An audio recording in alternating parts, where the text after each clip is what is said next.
Le vote bloqué va-t-il bien permettre aux sénateurs de voter la partie recette?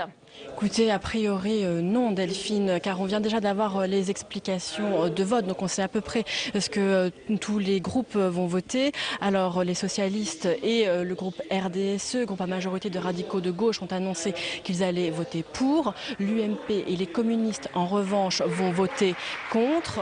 Les écologistes, on le sait, vont s'abstenir. Quant aux centristes, certains vont voter contre et d'autres vont s'abstenir. Donc c'est mathématique. Étant donné qu'ici au Sénat, les socialistes n'ont pas la majorité absolue, qu'ici ils ont besoin de toutes les voix communistes, par exemple, pour faire voter un texte, il est impossible que ce texte soit adopté, que cette première partie consacrée aux recettes soit adoptée. Et donc cela veut dire que la deuxième partie, la partie elle consacrée aux dépenses, ne sera pas tout simplement pas abordée et que donc le texte va ensuite repartir à l'Assemblée nationale. Tout à l'heure, Jean-Pierre Caffé, le sénateur socialiste de Paris, a d'ailleurs regretté ce fait que le Sénat ne puisse pas du tout examiner la deuxième partie consacrée aux dépenses, et cela dans un climat très houleux au sein de l'hémicycle. Merci beaucoup Tam, et on vous retrouve bien entendu dès que le Sénat vote sur cette partie recette. On va tout de suite dérouler ensemble le reste de l'actualité avec cette information. Philippe Varin a renoncé à sa retraite chapeau. Il a préféré éteindre l'incendie lui-même. L'ancien patron de PSA Peugeot a donc renoncé à ses 21 millions d'euros. Ils avaient été jugés inappropriés dans l'après-midi par Pierre Moscovici, le ministre de l'économie et des finances. Ce soir, François Hollande salue sa décision, une décision sage selon le président de la République, Aurélien Romano. 21 millions d'euros, la somme aurait été provisionnée par le groupe PSA pour la retraite complémentaire de Philippe Varin. L'information suscite un tollé chez les salariés en pleine procédure de licenciement, obligeant le gouvernement à réagir. Notre démarche, ce sera la vigilance, la fermeté, l'exigence, et que dans le contexte actuel, il est hors de question que l'État donne son accord à la moindre rémunération exceptionnelle dans ce groupe pour des dirigeants qui sont dans la situation que nous connaissons. Et le ministre rappelle que l'État a accordé une garantie de 7 milliards d'euros pour la banque PSA Finance. Au Sénat, le mot légiférer est sur toutes les lèvres. Même si c'est une affaire d'une entreprise privée, c'est quand même un montant particulièrement excessif dans le contexte de PSA. Et puis sur le fond, les retraites chapeau, c'est pas très synonyme de ce qu'on souhaite voir dans le domaine de l'entrepreneuriat. D'ailleurs, c'est vrai qu'en 2012, il y avait une proposition du candidat Nicolas Sarkozy pour réglementer et encadrer ces retraites chapeau. Une idée que l'aile gauche du PS veut voir remise à l'ordre du jour. Pour une fois qu'on prendrait une idée de la droite et que ce soit une idée plutôt de gauche, ce serait pas mal. Je pense qu'il faut reprendre cette idée. Je rappelle que moi-même, je l'avais reproposée, puisque les courants de gauche du PS ont toujours proposé l'interdiction des retraites chapeau. Dans le programme de François Hollande en 2012, les retraites chapeau devaient être taxées à 75%, mais pas encadrées par une loi. En plein scandale, le président de PSA a finalement renoncé à cette rémunération. Au Sénat, la mission commune d'information sur le sport professionnel. Organisé cet après-midi un débat sur le modèle économique des stades en présence de Jean-Michel Aulas, le président de l'Olympique lyonnais, premier club de football à avoir financé intégralement son stade. Marie Brémaud. Il est nécessaire d'inventer un nouveau modèle économique pour les stades en France. Un constat partagé par l'ensemble des participants à la table ronde au Sénat aujourd'hui. Un débat organisé alors que le football français, sport roi des stades, traverse notamment une crise financière. Pour le président de l'Olympique lyonnais, il faut se mettre rapidement au niveau de nos voisins européens. On est dans un environnement français où les infrastructures n'ont pas été modernisées comme dans les autres pays européens, et on est dans une Europe concurrentielle. Donc l'opportunité d'accueillir l'euro en 2016 est une formidable opportunité de mettre nos infrastructures sportives au niveau où elles sont réclamées par l'UEFA qui organise cet euro 2016. Profiter de l'euro 2016 pour relancer l'attractivité des stades et faire en sorte qu'ils soient bénéficiaires. Cela passe par la multiplication des événements et des fonctions. À l'échelle des régions, on doit être capable de trouver un club de foot fort associé avec un club de rugby fort. Les concerts, eux, seront naturellement les bienvenus sur des périodes estivales, puisque en fait ça fait partie de tournées un peu mondiales. Donc ça viendra agrémenter les trêves sportives. Si certains plaident pour un financement 100% privé, où le club résident serait propriétaire de l'infrastructure, d'autres mettent en garde et rappellent la dimension de bien public du stade dans les villes françaises. Stéphane Mazard, sénateur RDSE de l'Aveyron, nous a rejoint sur ce plateau. Bonsoir. Merci d'être avec nous. Alors vous faites partie de cette mission commune d'information sur le sport professionnel. On a vu Jean-Michel Aulas défend son modèle économique de stade. Pour lui, eh bien, l'avenir, c'est que les clubs de football soient eux-mêmes les propriétaires de leur stade. Qu'en pensez-vous? Oui, on a bien vu cet après-midi qu'il y avait une ligne de fracture entre ceux qui prônent qu'on continue le système actuel, c'est-à-dire celui d'une propriété publique, donc des infrastructures sportives. C'est le cas dans 99% des cas en France concernant les stades, mais concernant également les salles où se pratiquent donc, les sports comme le hand ou le basket. Et puis il y a ceux qui sont des tenants d'une privatisation des infrastructures sportives parce qu'ils considèrent que c'est le seul moyen aujourd'hui de développer un nouveau système économique vertueux.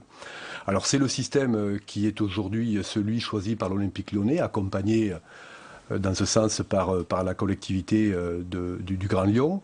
C'est le modèle allemand, c'est le modèle anglais. Ce sont donc des modèles qui aujourd'hui sont jugés... De très bons modèles qui donnent de très bons résultats économiques selon Jean-Michel Aulas. Hein. Alors Jean-Michel Aulas, effectivement, estime qu'aujourd'hui, si les clubs allemands sont performants, si les clubs anglais sont performants, c'est parce qu'ils sont propriétaires de leur stade et c'est parce qu'ils sont en capacité de développer autour des stades, dans les stades, des événements qui amènent des gens et des familles dans les infrastructures sportives et qui permettent donc de développer du chiffre d'affaires.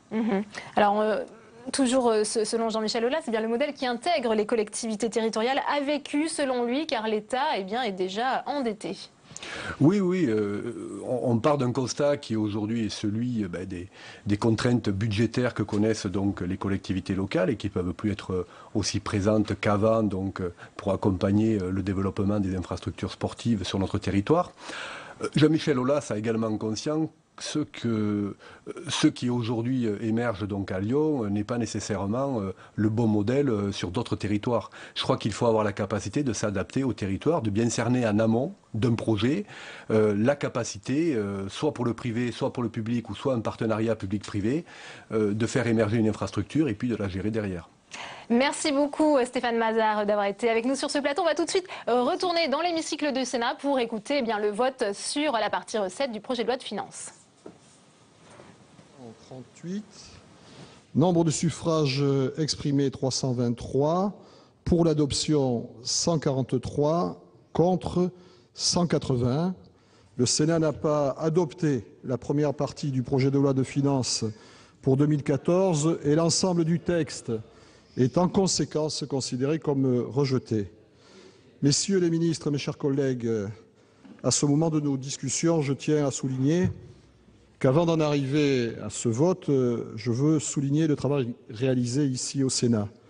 Nous avons en effet consacré à l'examen de ce budget près de 536 heures en commission, sans oublier nos débats qui viennent de se dérouler en séance publique dans une atmosphère et une ambiance tout à fait sereine. Je veux saluer la qualité du travail mené par la Commission des finances, sous la présidence active du président Philippe Marini et la pertinence des analyses et des propositions de notre rapporteur général. Vous venez de l'entendre en direct, le Sénat a donc rejeté la partie recette du projet de loi de finances. On va tout de suite rejoindre Tam Tranui dans l'hémicycle du Sénat pour l'analyse de ce vote. Tam, c'est à vous. Effectivement, on vient donc d'entendre le président du Sénat, Jean-Pierre Abel, annoncer que le Sénat rejetait donc la première partie du projet de loi de finances pour 2014, première partie consacrée aux recettes. Alors, le Sénat délibérait là sur se livrer là à une seconde délibération, c'est-à-dire que le gouvernement avait demandé un vote bloqué. Il faut dire que le texte était complètement méconnaissable après l'examen par les sénateurs du texte, très modifié, très amendé, très bouleversé.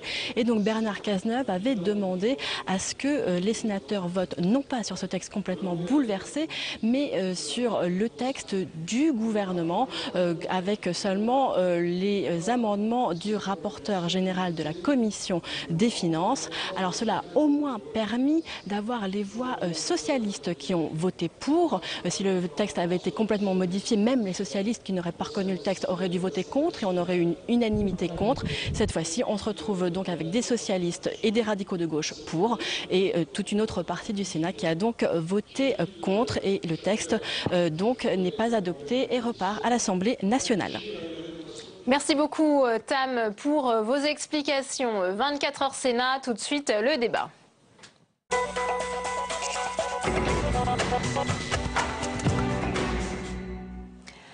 Le dossier polémique du gaz de schiste rouvert ce matin avec la publication d'un rapport parlementaire favorable à une exploration expérimentale de cette ressource énergétique controversée. Le détail de ce rapport avec Louis Sibyl. Le gaz de schiste, une énergie fossile décriée, surtout pour son mode d'extraction, la fracturation hydraulique. Interdite depuis 2011, les deux auteurs du rapport veulent néanmoins la réhabiliter. Ils proposent même une exploration expérimentale d'une dizaine de forages en France.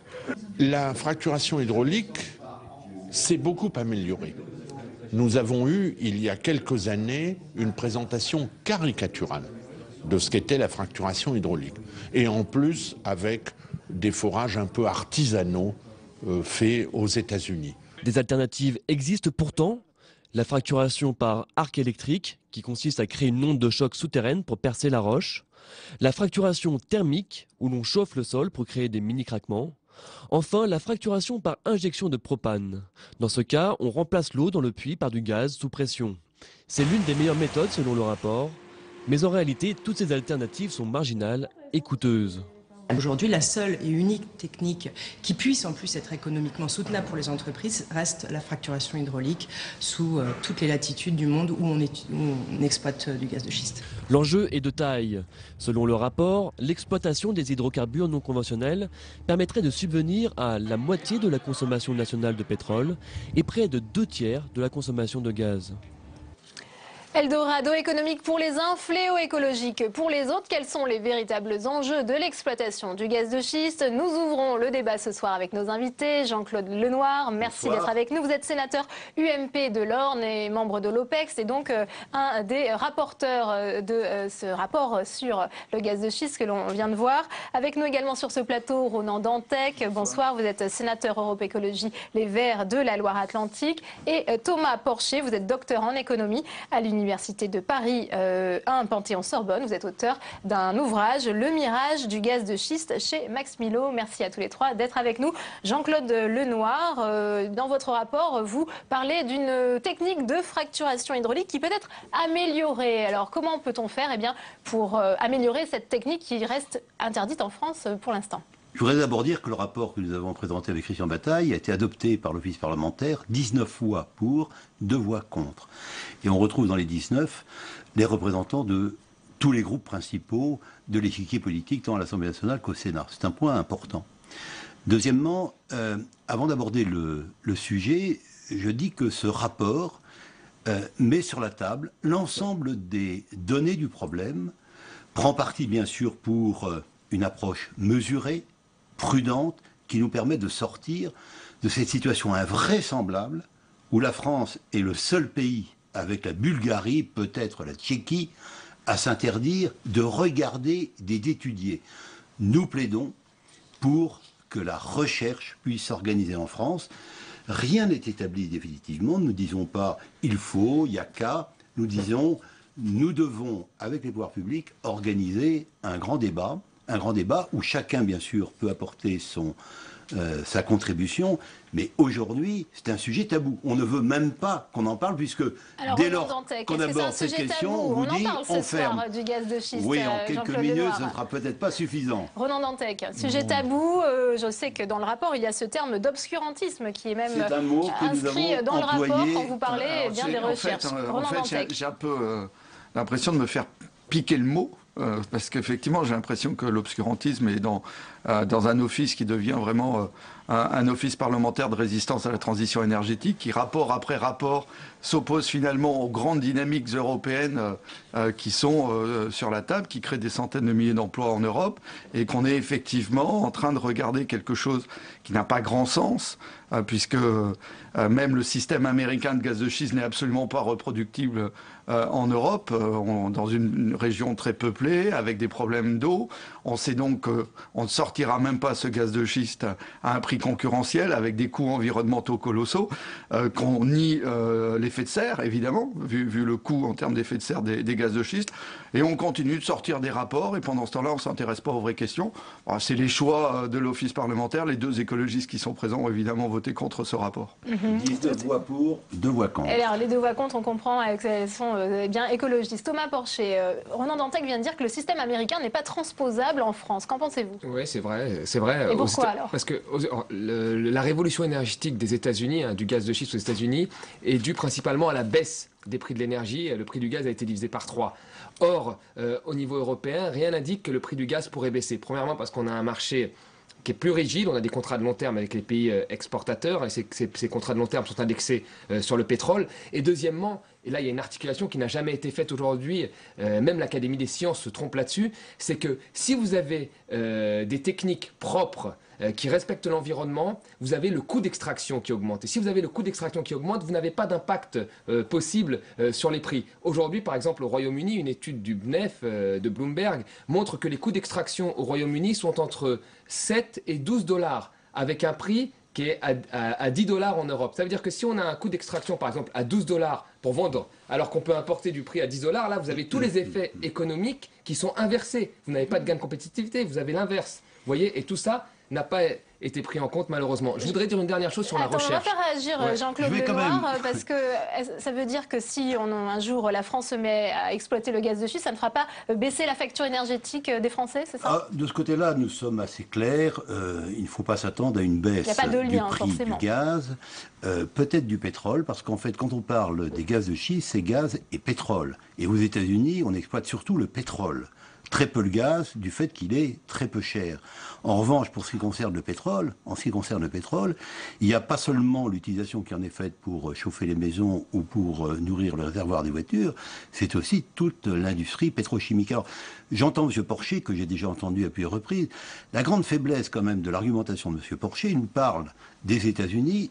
Il n'est pas allé voir aux États-Unis. Moi, je dois le dire. Non, mais il me l'a dit. Donc, je le répète. Donc, c'est quand même assez faible. Si moi, je disais ici, voilà ce qu'il en est à propos des gaz et pétrole de schiste par rapport aux États-Unis, mais je n'y suis pas allé. Que dirions-nous autour de moi? Alors vous, qu'est-ce que vous avez vu là-bas? Parce qu'on sait qu'en France, nous avons vu d'abord une mobilisation très forte des chercheurs et des industries pour cette mobilisation pour bénéficier des retombées de ces hydrocarbures.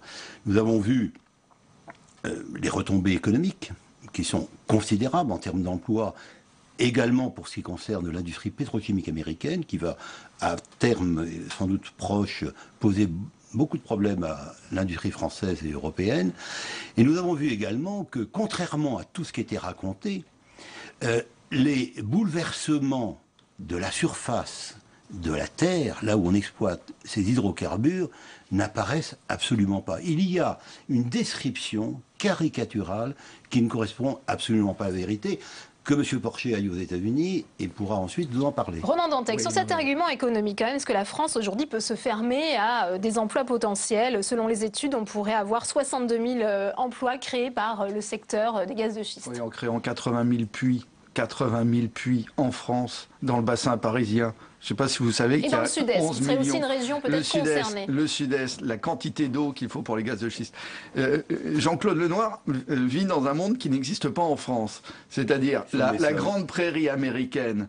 Il y a effectivement une question posée par les gaz de schiste au niveau mondial aujourd'hui. On a un problème tout de même sur l'effet de serre, qui est que les énergies fossiles disponibles sont beaucoup trop importantes. C'est-à-dire si on les exploite toutes, on va griller. Ça, c'est certain. Et le réchauffement climatique, qui est la principale menace, va poser de plus en plus de problèmes. Donc, effectivement, il y a des stocks aux États-Unis, mais il y a des problèmes économiques énormes. Le patron d'ExxonMobil, l'année dernière, juillet 2012, c'est pas au début du XXe siècle, dit si on continue comme ça dans le gaz de schiste, on va tous y perdre notre chemise. C'est-à-dire il y a un problème de surcapacité, on n'est pas dans la réalité des coûts. C'est ça aussi les gaz de schiste aux États-Unis. Ça, c'est le patron d'ExxonMobil qui le dit. Mais surtout, en France, il faut beaucoup d'eau, il faut des grandes zones peu peuplées. On dit 10 000 à 15 000 mètres cubes. C'est l'inverse de la France. C'est l'inverse de la France. Donc, on est dans un mirage. Et moi, je suis convaincu qu'une bonne partie de ceux qui défendent aujourd'hui les gaz de schiste n'y croient pas eux-mêmes. Simplement, il faut détourner le débat. Il faut détourner le débat. Parce que le vrai débat français,